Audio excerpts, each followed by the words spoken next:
En estas épocas donde todos los días se agitan la muerte de la ideología, hemos instalado este grito donde las ideas no han muerto, nuestra memoria no está pisoteada, nuestro pasado nos da orgullo y nuestro presente es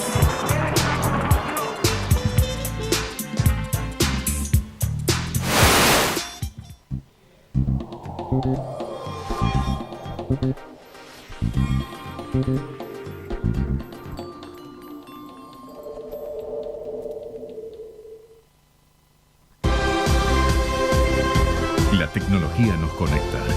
La solidaridad nos une. Banco Credicop Cooperativo. La banca solidaria.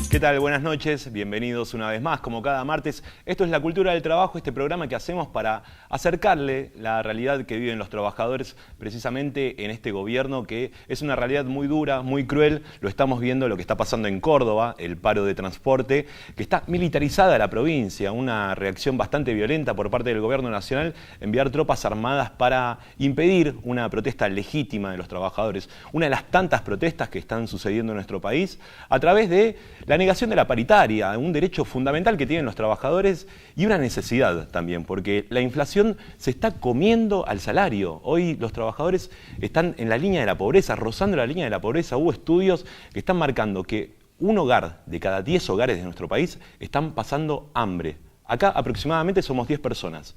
10 personas que cada uno es jefe de hogar y seguramente uno de nosotros está pasando hambre. Está pasando hambre hoy. En el granero del mundo producimos alimento para 400.000 millones de personas y estamos pasando hambre. Este es el gobierno de Cambiemos, este es el gobierno que lo vivimos en la ciudad. Hubo un anticipo en la ciudad de Buenos Aires, hubo un gran anticipo, un gobierno de CEOs. Macri gobernó esta ciudad, la ciudad de Buenos Aires, durante 8 años. Hubo un fiel reflejo. Es lo mismo está haciendo en el gobierno nacional. Está favoreciendo empresarios. Por eso nos vamos a detener hoy en este programa en la ciudad de Buenos Aires, la ciudad más rica del país, la que tiene todos los recursos, y vamos a analizar qué está pasando, qué se hace con los recursos de esta ciudad. Por eso nuestros dos invitados del día de hoy, Gervasio Muñoz, titular de Inquilinos Agrupados, y Leandro Santoro, secretario general de los Irrompibles. ¿Qué tal? Bienvenidos, gracias por venir.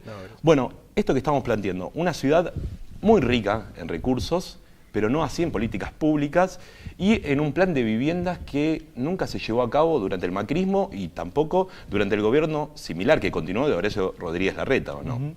Sí, creo que el ejemplo más claro de la política en materia de vivienda del gobierno de la ciudad, que quizás se puede trasladar a todas las otras ramas en la ciudad, como salud o el trabajo inclusive, es lo que pasa con Eduardo Elstein, que es el presidente de IRSA, el presidente del Banco Hipotecario.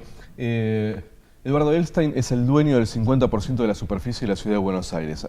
No quiere decir que sea el dueño de la mitad de la ciudad, ¿no? Sino que tiene tanto construido, es dueño de tanto, shopping, oficinas, viviendas, que si sumás todo eso, toda esa superficie equivale a la mitad de la ciudad de Buenos Aires. Ahora compró el edificio Philips al lado del DOT de Saavedra.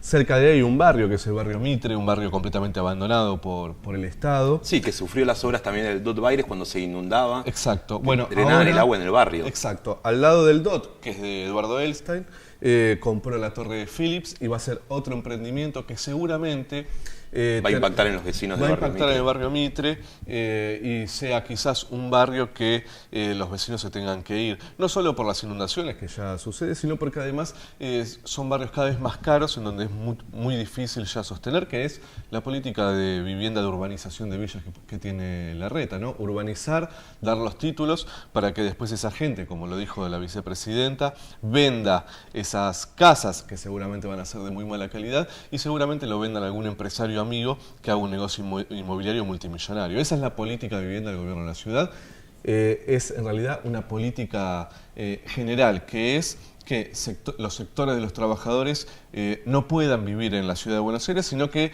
solo puedan venir a trabajar. El Metrobús es algo pensado en ese sentido, es para que los trabajadores puedan ingresar a la ciudad de Buenos Aires, puedan trabajar e irse, ¿no? Sí, aproximadamente, decíamos fuera de cámara, 2.800.000 personas viven en la ciudad de Buenos Aires. Sí.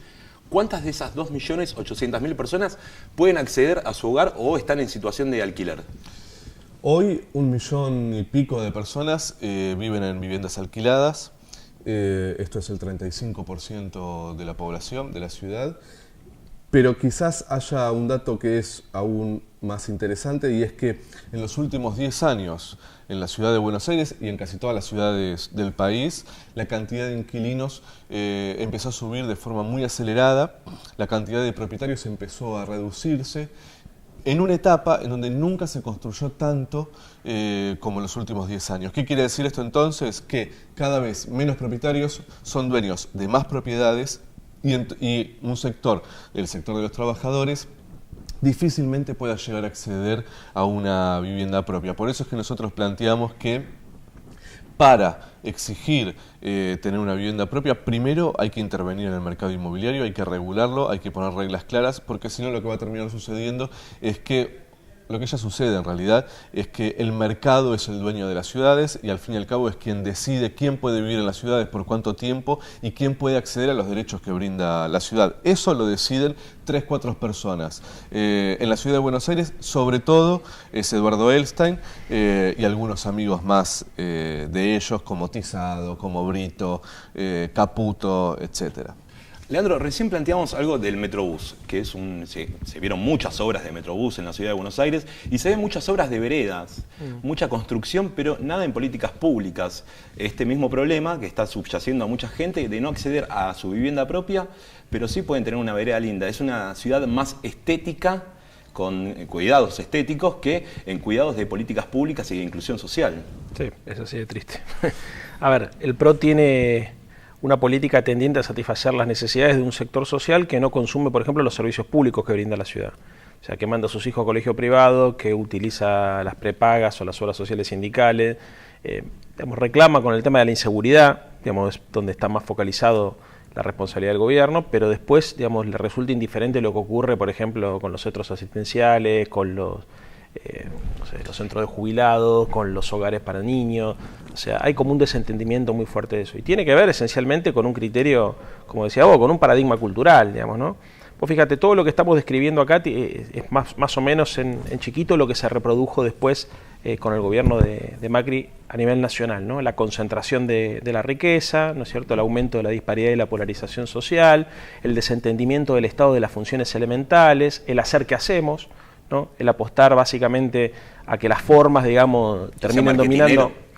Pero parten de la idea de un sujeto, de un ciudadano que es consumidor, un sujeto que es pasivo, que inclusive yo creo que uno de los problemas que tenemos en la ciudad de Buenos Aires es que no tiene la capacidad o que no se autocompromete como para exigirle al Estado que tenga un rol mucho más activo para resolver problemas que los porteños no tenemos identificados como que son incumbencia del Estado local. Como por ejemplo. Y a ver, por ejemplo, el Banco Ciudad. El Banco Ciudad no está al servicio ni de los comerciantes ni de la producción de los vecinos de la Ciudad de Buenos Aires. Está al servicio de los mismos grupos monopólicos que te contaba recién el compañero. O sea, cuando vos ves a quién le dan los créditos y cuál es el objeto, de ese banco, es como si fuera un banco comercial más, pero no tiene una política de apoyo a las pymes, de promoción. Y no es una demanda. El punto lo más difícil por ahí para hacer política en la Ciudad de Buenos Aires es que el vecino de la Ciudad de Buenos Aires muchas veces no identifica al Estado local, como el responsable de tener que encarar algunas transformaciones. Entonces, es la ausencia de demanda específica, y yo creo que eso es un laburo muy fuerte, por ejemplo, con lo que te comentaba el compañero también recién, ¿no? O sea, la política de vivienda. No hay un reclamo de los que padecen la falta de viviendas al Estado local para que intervenga y para que a través de una política pública por lo menos limite un poco ese conflicto. No existe ni siquiera ese reclamo. O sea, es complejo. Con lo que dice él, nosotros hicimos una encuesta hace tiempo a inquilinos. Y una de las preguntas, terminábamos con 2 preguntas finales, y era quién creía el inquilino que tenía la culpa de la situación que estaba pasando con respecto a la vivienda. Entonces preguntábamos si era el Estado de la Ciudad de Buenos Aires o era el Estado Nacional. ¿Cuáles fueron los resultados? El Estado Nacional. El Estado Nacional, seguro. Yo no la conocía la encuesta, pero nos damos cuenta. Creo que también tiene que ver con... me parece que hay una responsabilidad de la dirigencia política toda, de los militantes, que no hemos logrado interpelar en temas locales sin hablar de cuestiones nacionales también, claro, ¿no? Vos decías al principio una cosa que nunca va a dejar de sorprendernos, y es que hace, ¿cuánto es? ¿8 años? ¿9 años? No, 10 años de gobierno del PRO en la Ciudad de Buenos Aires, ¿no? Sí, precisamente del 2007. El 2007, ¿no? 10 años. Hay una campaña años, marketinera, ¿no?, que se instaló con el PRO precisamente en la ciudad en estos 10 años. Y una que fue muy impactante fue la del alquiler. En lugar de proponer la compra de una vivienda, esto que decía Leandro recién, que el Banco de la Ciudad esté al servicio de los ciudadanos de la Ciudad de Buenos Aires para que puedan acceder a la vivienda propia, no. Se planteó que puedas acceder a un alquiler. Sí. ¿Cómo fue? Porque se ejecutaron los fondos para eso. No. ¿Pudieron acceder las personas realmente aunque sea le den un depósito para poder alquilar? No, fue un gasto millonario. Se calcula que se gastaron algo así como 80 millones de pesos en publicidad del Alquiler Se Puede, y que pudieron alquilar a través de ese plan unas 100 familias, ¿sí? O sea, con 80 millones de pesos, si construías vivienda, resolvías a más familias el problema, ¿no? Pero, volviendo a lo que decía Leandro, me parece que hay algo interesante en lo que hizo el gobierno de la ciudad. Fue el primero que le habló a los inquilinos, el gobierno de la ciudad. No solo en la Ciudad de Buenos Aires, en todo el país, porque esa campaña fue nacional. Fue justo para las presidenciales de Macri. Y nosotros veníamos insistiendo con la problemática de los inquilinos. Bueno, nosotros empezamos a laburar el tema en ATE Capital, porque creemos que es una cuestión fundamentalmente de los trabajadores, ¿no? Ahora, los primeros que le hablan a los inquilinos que deciden conformar a un sujeto que hasta ese momento no sabía muy bien qué era, eran más no propietarios, ¿no? El inquilino se creía que el problema era que no podía acceder a la vivienda propia. Los primeros que deciden hablar del sector es el macrismo. Y el macrismo es el que le habla, no solo al inquilino, es el que le habla a la familia que tiene una mascota, ¿no? Es el que le habla a la Ciudad de Buenos Aires. Por supuesto que le habla de esta forma. Hizo una campaña multimillonaria que no resolvió ningún problema, no solo eso, sino que además hace negocios inmobiliarios el gobierno, es el gran responsable de que la expulsión de la Ciudad de Buenos Aires a sectores trabajadores que ya no pueden alquilar más en la ciudad, es el responsable, eso no hay ninguna duda. Ahora, el tema es por qué hacen eso, porque no es solo marketing, esto es donde yo quiero insistir, no es solo marketing, es un gobierno decidido a hablar, el gobierno de la ciudad, a hablar de cuestiones centrales, problemáticas centrales de la Ciudad de Buenos Aires, que son al fin y al cabo los que sostienen que puedan gobernar durante 10 años, ¿no? Leandro, ¿coincidís en esto que plantea Gervasio, en que también hay una discriminación y se trata de expulsar a cierta clase social de la Ciudad de Buenos Aires? Bueno, es muy común, viste, que los tipos, por ejemplo, desembarcan en un barrio, ¿no? Los famosos polos, ¿no? Ponen mucha guita, el barrio efectivamente se termina transformando en un barrio mucho más caro, la gente se tiene que mudar porque le sale todo más caro, los servicios le salen más caro, comprar los alimentos le sale más caro, y después te dicen, mi barrio está más lindo, pero yo ya no vivo ahí. Hoy Parque Patricio es un ejemplo. Bueno, Parque Patricio, Barracas, pasa mucho con la zona sur. La Boca, claro. permanentes. A ver, yo creo que, como decías vos recién, ¿viste? O sea, ellos han armado target y segmentos comunicacionales, donde más inteligencia han puesto, digamos, es en la elaboración de la comunicación política, ¿no? Más allá del marketing. O sea, saben cómo comunicar. Y también saben cómo disimular. Y qué cosa no comunicar, ¿no? O sea, la verdad, el Estado de la Ciudad de Buenos Aires tiene 11.000 millones de dólares de presupuesto. Es un presupuesto gigantesco. Hay cosas que se podría hacer cargo el gobierno de la Ciudad de Buenos Aires, de verdad. O sea, hay problemas que podría resolver, pero que ni siquiera forman parte de la demanda de los porteños. Ese es un déficit, si querés, de la oposición y de la política, ¿no? Nuestra incapacidad para poder interpelar a los ciudadanos, ¿no? y plantear un conflicto político que justamente el PRO lo que hace es, de manera inteligente, lo invisibiliza. ¿Qué sé yo? Digo, hay áreas que son, me parece, claves. O sea, por ejemplo, vamos a un caso concreto, ¿no? La inseguridad. estuvieron hinchando las pelotas que... vos fijate toda la construcción discursiva, digamos, de la derecha cuando está en la oposición. Cuando está en la oposición, el problema es la inseguridad pública, ¿no? Y el problema era la... Pero mirá con lo de la inseguridad. Ahora que están en el oficialismo, ya no hablan de inseguridad, sino hablan de orden público. El problema ya no son los robos, los arrebatos, sino son los piquetes, ¿no es cierto?, los cortes de ruta. Hicieron un trueque, o sea, parece que lo mismo, pero es muy diferente, porque la verdad, la inseguridad o el problema de seguridad se resuelve con política de seguridad, pero con políticas sociales, con políticas económicas, con políticas integrales. El problema del orden público se resuelve solamente con represión, con más presencia policial, con mano dura. Entonces, ellos han trabajado todo el tiempo la construcción de un discurso, digamos, cuando les tocaba hacer oposición, y lo están intentando cambiar ahora cuando tienen la responsabilidad de gestionar, porque esencialmente, vamos a decir las cosas como son, los problemas estructurales de la Ciudad de Buenos Aires y de la Argentina no son afectados por ninguna de las políticas públicas de manera favorable. O sea, ellos no tienen políticas estructurales, o sea, no tienen política económica, por ejemplo, tienen política monetaria, no tienen política de seguridad. Quisieron tener alguna política comunicacional para decir que se iban a poner duros con el tema del orden público. No tienen política habitacional, no tienen políticas de fondo. O sea, pero lo que tienen es política comunicacional. Entonces, al tener política comunicacional, plantean todo el tiempo ellos los ejes, toman la iniciativa política, obviamente tienen un montón de medios de comunicación, digamos, que son los que reproducen ese discurso y siempre ganan el debate. Y la gente termina comprando el discurso de la gestión. A ver, el gobierno de la ciudad, a diferencia del gobierno nacional, tiene gestión. Lo que no tiene es gobierno.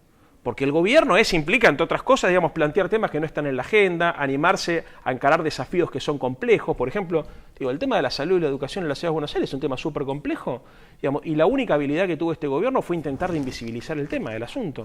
Haciendo que hacen, es muy típica, por ejemplo, vos vas a los hospitales y te los pintan por afuera y adentro la aparatología, digamos, sigue siendo hace 15 años atrás. Sí, o las aulas containers. O las aulas containers. Y la semana pasada estuvo la secretaria de Género de UTE acá sentada y nos contaba que 11.000 chicos en la Ciudad de Buenos Aires no pudieron empezar las clases y todavía hoy siguen sin clases. O sea que, bueno, ahí es una marcación de cuál es la política de este gobierno. Que puede ser que no haya una política específica, pero tampoco hay una decisión. Pero hay un presupuesto y se designan fondos para un presupuesto de políticas públicas, de políticas de inclusión, de desarrollo social. ¿Se ejecuta eso? Bueno, hay obviamente subejecución. El gobierno de la Ciudad de Buenos Aires, a diferencia, por eso yo hago una distinción entre gestión y gobierno, ¿no? El gobierno nacional no tiene ninguna de las dos cosas, no tiene ni gobierno ni gestión. El gobierno de la Ciudad de Buenos Aires tiene gestión. Lo que me parece a mí es que no encara problemas de fondo, entre otras cosas, digamos, por todo este dispositivo mediático y de demandas sociales que probablemente el problema sea que no existen, digamos, o que no se identifica correctamente al actor al cual hay que presionar. O sea, si vos tenés un problema, por ejemplo, de vivienda, la gente no lo identifica a la reta como responsable de ese problema, ¿no? A ver, políticas de niñez, por ejemplo, ¿no? O las políticas para la discapacidad, para los sectores vulnerables, para la tercera edad. El gobierno hace poco en ese sentido, ¿no es cierto?, el gobierno de la ciudad. Sin embargo, digamos, es un tema que con 11.000 millones de dólares de presupuesto nacional podrías hacer cosas muy importantes. Podrías dar un salto de calidad, por ejemplo, digamos, en resolver, no sé, temas elementales como pueden ser, por ejemplo, el problema de la primera infancia, ¿no es cierto? La primera infancia, digamos, la Ciudad de Buenos Aires es un tema que está abordado muy superficialmente. El 10% de la población vive en las villas de la Ciudad de Buenos Aires, el 10% de la población. Hay gente que de verdad vive en situaciones con problemas de infraestructura, no es solamente pobreza de ingresos, sino es pobreza en términos de la dificultad del acceso al transporte, a la vivienda, a la salud, a la educación. Eso en los chicos se siente muchísimo más. Bueno, para eso el gobierno de la ciudad no tiene política. Sí, en estos estudios que se presentaron en los últimos días, se dice que un 10% de la población de Buenos Aires está desocupada. Y si se toman los subocupados, la famosa changa, el que tiene una changuita, asciende al 17,5%. Estamos hablando de 150.000 personas en la ciudad de Buenos Aires, como marcábamos, la ciudad más rica del país, desocupadas. 150 personas que no tienen un sueldo, que no llegan a fin de mes, que no pueden comer, que no pueden pagar el alquiler, las expensas. Hoy los alquileres aumentaron un 50%, las expensas también. ¿Vos notás una migración de las personas hacia el conurbano o hacia distintos puntos? Sí, nosotros teníamos hace 2 años las consultas que teníamos de los inquilinos tenían que ver con derechos.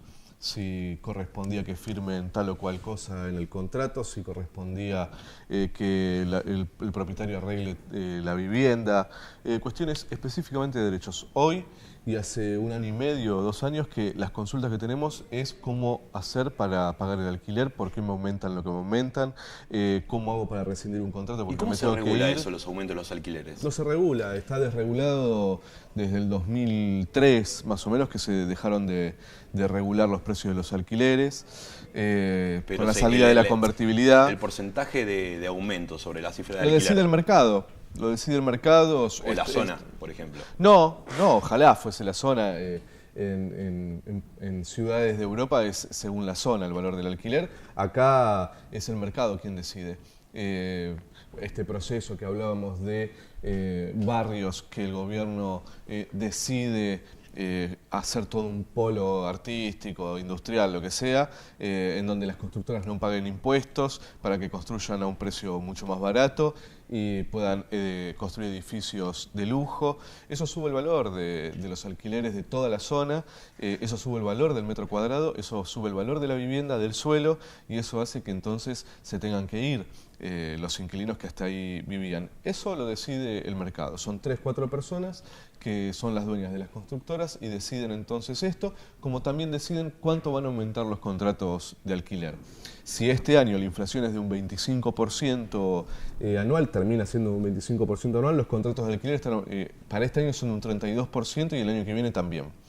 O sea, si el año son los que únicos viene, que le ganan a la inflación. Exacto, hace años que los alquileres le ganan a la inflación porque se regula, lo regulan 3, 4 personas. Entonces nosotros estamos planteando en la ley nacional, una ley que está frenada obviamente por el oficialismo, y es que el precio de los alquileres tiene que tener un índice objetivo, que tiene que ser promedio entre inflación y salario, porque los que alquilamos somos trabajadores y el único ingreso que tenemos los trabajadores es el salario.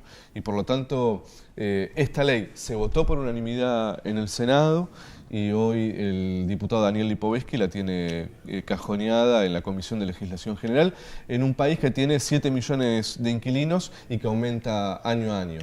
Leandro, ¿cómo se hace para frenar esto, para sacar esta ley, para modificar el paradigma cultural que hay en la ciudad, el paradigma cultural y político, teniendo en cuenta el blindaje que tiene Horacio Rodríguez Larreta, que tiene Mauricio Macri, que tiene María Eugenia Vidal, que tienen todos los funcionarios de Cambiemos, un blindaje que es fomentado por grandes medios de comunicación, invisibiliza la cuestión y mucha gente se cree que realmente hay una pesada herencia, que realmente se dejó el país en llamas, pero a veces uno se da cuenta que es una excusa para seguir rompiendo todo, para romper todo más. Como decís vos, me parece que tiene que ver con la construcción del sentido común, es un debate cultural muy fuerte.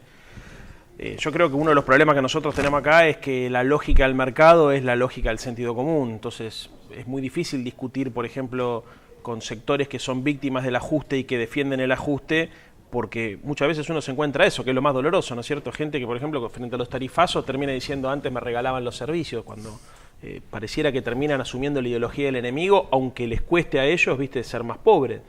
Y eso es lo que más duele y creo que tiene que ver con que no solamente es el blindaje mediático al gobierno, sino todo un sistema que se construye sobre la idea de la mercantilización de la vida, donde las personas son mercancía, todo es el interés, no existe el altruismo, la solidaridad está planteada solamente como caridad, y hay como una suerte de legitimación de la desigualdad. O sea, la derecha en América Latina trabaja esencialmente para construir sociedades desiguales, polarizadas y políticamente estables, que es lo que nosotros llamamos la chilenización de la sociedad argentina. Chile, lamentablemente, a pesar de que en la Argentina lo tomamos como paradigma de desarrollo, es el modelo que ellos tienen en la cabeza. Sociedades duales, polarizadas absolutamente, con naturalización total de la pobreza y la desigualdad, con estabilidad política, ¿no es cierto? Y que les permite además a las élites dominantes, porque en definitiva es un elitismo, hacer grandes negocios con el mundo desarrollado sin tener que darle ningún tipo de explicación a su base social, porque no hay sindicalización, no hay peronismo, no hay movimiento popular, o sea, todo eso, no hay salud pública, educación, está todo absolutamente desregulado, el mercado define todo. Bueno, ese es el modelo que ellos tienen en la cabeza. Para confrontar contra eso, me parece que la única forma que nosotros tenemos para hacer es hacer, digamos, que nuestro discurso sea más potente, más creativo, obviamente poner referentes políticos que puedan dar fe y la gente reconozca su honestidad, su coherencia personal y construir un movimiento de ciudadanía que vaya de abajo para arriba y, digamos, y repensar la democracia, porque también la democracia como sistema delegativo no resuelve los problemas. Hay que pensar en un mecanismo participativo de democracia. Bueno, en base a esto, digo, en octubre va a haber elecciones. se va a reunir en el Congreso, precisamente, las elecciones, se va a poner en juego la Cámara de Diputados y Cámara de Senadores. ¿Qué tan importante es darle un mensaje al gobierno en esas elecciones? ¿Cómo puede impactar esto? Yo creo que el gobierno, gane o pierda, va a profundizar el ajuste. Eso es indiscutible. Lo que pasa es que si gana lo va a hacer mucho más violento. Entonces, acá hay que tener claro, digamos, que los próximos 2 años y medio van a ser muy complejos, básicamente, pues ya nos avisaron por los medios de comunicación que van a hacer eso, que van a echar gente, que van a flexibilizar laboralmente el mercado, o sea, que van a destruir el sistema previsional, que van a desregular mucho más la economía. Entonces, creo que hay que mandarle un mensaje muy fuerte para contener todo este daño, porque agregar a esto la desindustrialización y el endeudamiento público, dentro de 3 años la posibilidad que vamos a tener para recrear condiciones de bienestar van a ser muy complejas. Entonces, muy importante, me parece a mí, que no solamente el gobierno, sino que el poder real en la Argentina tome nota de que hay una disconformidad para evitar que es esto que estamos planteando acá, la naturalización de la desigualdad. Nosotros tenemos que hacer una apelación constante a la rebeldía y a la dignidad de los argentinos. Sí, no se trata de una desestabilización, se trata de exigir los derechos que nos corresponden como ciudadanos. Muchas gracias a los dos por venir, nos esperemos tenerlo nuevamente aquí en este programa y ustedes también, gracias por estar del otro lado y nos vemos el próximo martes aquí en Canal Metro con más La Cultura del Trabajo. Chau.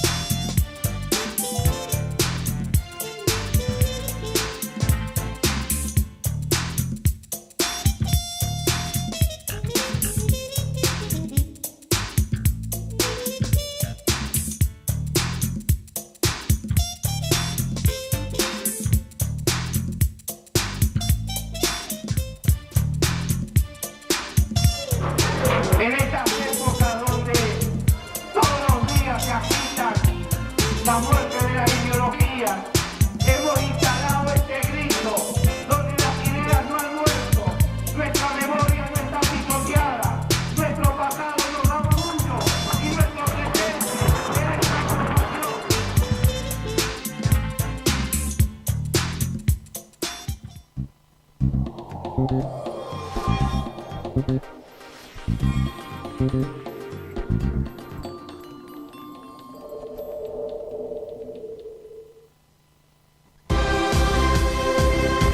La tecnología nos conecta. La solidaridad nos une. Banco Credicop Cooperativo. La banca solidaria.